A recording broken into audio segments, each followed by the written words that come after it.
Aujourd'hui, je vais vous illustrer les différences entre un lifting cervico-facial classique par plicature du SMAS et le lifting D-plane. Ici, vous avez les trois couches du visage. Donc en blanc, vous avez la peau, en jaune, vous avez la couche graisseuse sous-cutanée et en rouge, vous avez le plan musculaire. Quand on fait un lifting cervico-facial classique, on va réaliser une plicature du SMAS, c'est-à-dire qu'on reste en surface sur le plan musculaire.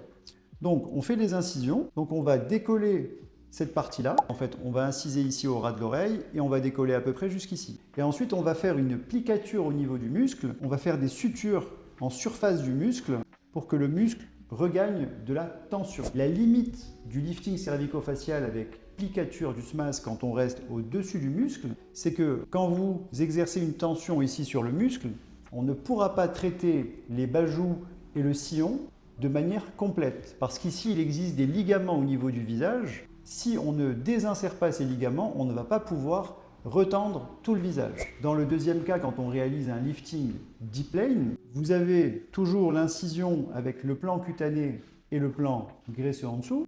Mais par contre, on va passer ici en dessous du muscle.